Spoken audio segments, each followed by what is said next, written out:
What's up, fellow gamers? It's K-Wing here, bringing you review number 58 of Ninja Gaiden 3, The Ancient Ship of Doom. Story for Ninja Gaiden 3. A few years after the defeat of both the Jakio and Oshter from the Dragon Ninja, Irene is once again employed by the CIA and is out investigating some strange facility, when suddenly she is attacked by the Dragon Ninja. Ryu chases after Irene and corners her on the edge of a cliff. Irene cries out to her love, begging him not to do this. Ryu says that he must kill Irene because she has seen far too much. Panic-stricken, Irene slips off the cliff to an awaiting watery grave down below. Elsewhere, the Dragon Ninja Ryu is investigating Irene's disappearance. Arriving at the scene and investigating, Ryu wonders who really killed Irene because it wasn't him. Is there some kind of imposter? Ryu swears to avenge his love and pass justice on evil once more. Concept for this game.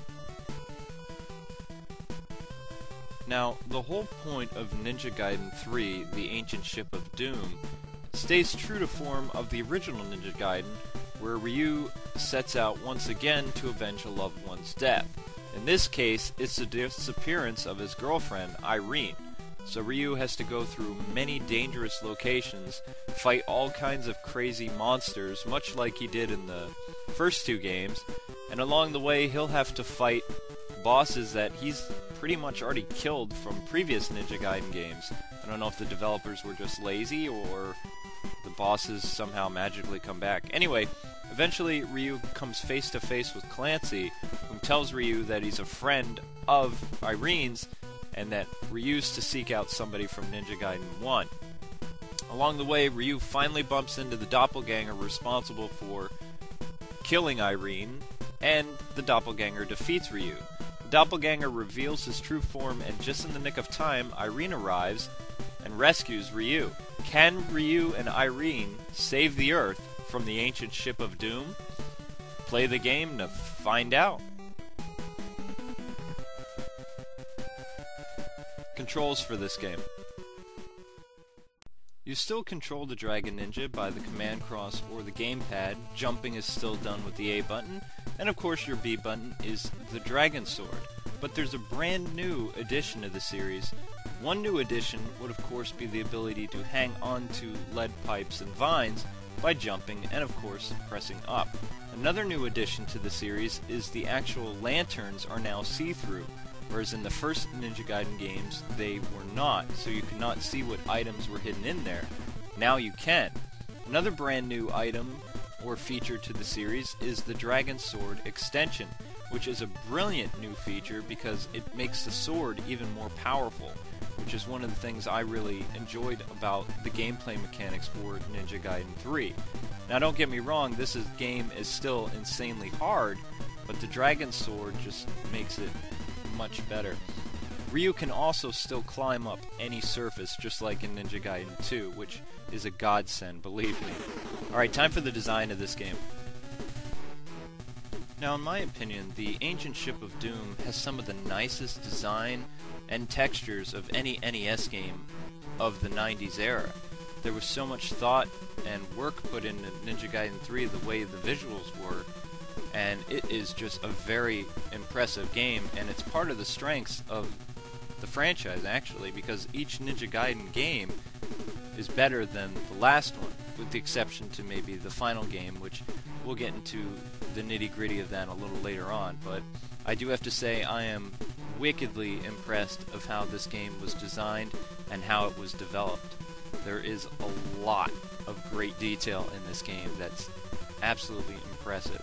Not to mention the character models look better, and Ryu's scarf or headpiece actually blows in the wind during gameplay, which is pretty cool. Alright, time for the history of this game, people. Well, sadly, not much is known about Ninja Gaiden 3's development, so instead here's a retrospective of the franchise. The first game was in the arcades, and it's remembered for its two-player mode and the controversial Continue screen. The last Ninja Gaiden game to be released for Nintendo was on the Game Boy, called Ninja Gaiden Shadow and Fall of 91 and winner of 2. Ninja Gaiden was ported to the Sega Master System in Europe.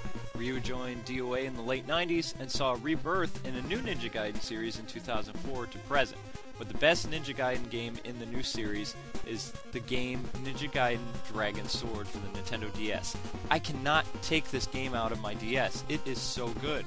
There are tons of plot twists like the original games, amazing swordplay mechanics like in the recent Ninja Gaiden games, great storytelling, and outstanding gameplay features not found elsewhere. If you're a fan of the Dragon Ninja, pick this up. By the way, do you know what Gaiden means? It actually means letter. So Ninja letter. Pretty cool. Well, Ninja Gaiden 1 through 3 are available on the Wii Virtual Console for just 500 Wii points each. Pretty cool. Alright, time for the bad aspect of this game. Ranting time!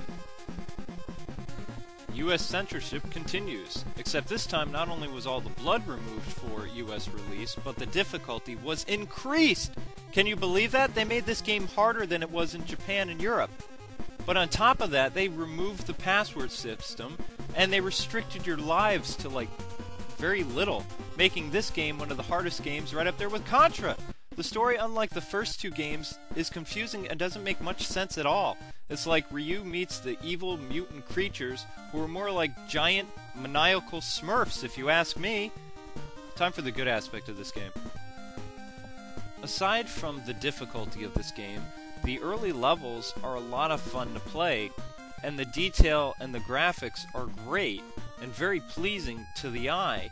The greatest part about this game from the Ninja Gaiden series would probably be the Dragon Sword extension. It's a lot of fun to use, it's very powerful, and it does make the game fun for a while. And if you're looking for a challenge, then look no further than Ninja Gaiden 3, The Ancient Ship of Doom. This game is incredibly challenging, and with the increased difficulty, makes this one of the hardest games of all time. So if you guys are into challenge and stuff like that, then this game is for you. Alas, that is not enough to save this game from my judgment. Sorry, Ryu. Honestly, this ninja letter is best being left unread and left inside a dirty, old, dusty-filled bookcase, never to be touched if you ask me. The fact this game is too hard for new players to the series, and the story is too confusing even for the most hardcore fans such as myself. In short, it's just not worth your time, gamers. You're best downloading Ninja Gaiden 2, The Dark Sword of Chaos, because it doesn't have Smurfs, and the story actually makes sense. So, the final Ninja Gaiden game for the NES gets a 6 out of 10. Sorry, but again, you're better off downloading the second game. It has Ninja Spirit clones too, so that's just awesome.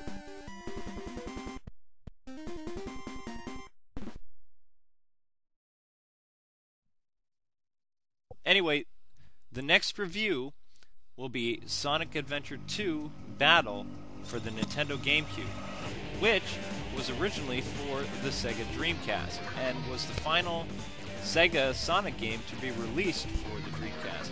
Well, that's it for my end, gamers. God bless, and happy gaming. Thanks so much for watching, and please subscribe. Later, gamers.